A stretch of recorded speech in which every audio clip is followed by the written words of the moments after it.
एक नई सीरीज शुरू कर रहा हूं जिसमें मैं ये बताऊंगा कि न्यूक्लियर एक्सप्लोजन के बाद क्या होता है आपके साथ और उससे आपको सावधानी क्या रखनी है। ये एक एजुकेशनल सीरीज है जिसको आपको समझ में आएगा अच्छे से कि क्या होता है और न्यूक्लियर बॉम्ब्स कोई मजाक नहीं है। पहली बात, जब न्यूक्लियर एक्सप्लोजन होता है तो पहले 24 घंटे में आपके साथ क्या होता है। सबसे पहले जब न्यूक्लियर ब्लास्ट होता है किसी पर्टिकुलर एरिया में जहां पे आप सबसे ज्यादा रेडिएशन ले सकते हैं, तो विद इन 1 किलोमीटर से 2 किलोमीटर या मैक्सिमम 3 किलोमीटर में कुछ भी चीज रहेगी वो इवेपोरेट हो जाएगी। इवेपोरेट यानी भाप में परिवर्तित हो जाएगी, यानी अगर इंसान खड़ा है तो वो भाप में परिवर्तित हो जाएगा। इतना ज्यादा हाई टेम्परेचर होता है। रेडिएशन स्मॉल से लेकर हाई डोजेस में आपको मिलेगी, ये आपको अगले 10 किलोमीटर तक आपको झेलना पड़ेगा।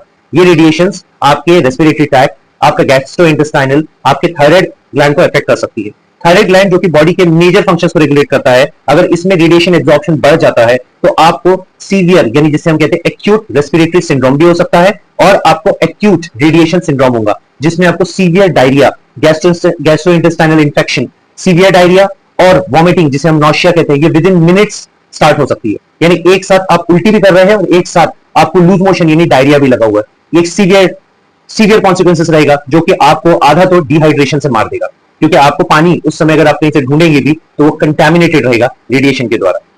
फिर बात आती है यहाँ पर विद इन सेकेंड्स जब एक्सप्लोजन होता है तो शॉक वेव्स इमर्ज होती है। ये शॉक वेव्स जो है ये 1 से 3 किलोमीटर और 10 किलोमीटर तक महसूस की जाती है। यानी आपको ये तैयार रहना चाहिए कि आप एक बहुत बड़ा भूकंप भी साथ में इसके झेलेंगे। आप एक ऐसी कैटास्ट्रॉफी के बीच में रहेंगे जिसमें ना आप भाग सकते हैं ना तरीके से छुप सकते हैं। प्यास लगती है तो आप कहीं भी दुकान में जाके पानी भी नहीं पी सकते। आपको अगर भूख लगती है तो आप कुछ खा भी नहीं सकते। ये एक ऐसी सिचुएशन रहेगी जिसमें इंसान जिंदा तो है मगर वो रेडिएशन को झेल रहा है, रेडिएशन को खा रहा है। कभी कभी कई देश बोलते हैं कि हमारे पास न्यूक्लियर बॉम्ब है, हम फोड़ देंगे। वो मजाक नहीं है। अगर आप अपने लोगों से प्यार करते हैं और मानव जाति से प्यार करते हैं तो आप समझ सकते हैं इसका क्या इफेक्ट होगा। अगले एपिसोड में, अगले चैप्टर में मैं आपको आगे बताऊंगा कि इसके और क्या इफेक्ट्स होते हैं। देखते रहिए, समझते रहिए, सीखते रहिए। धन्यवाद।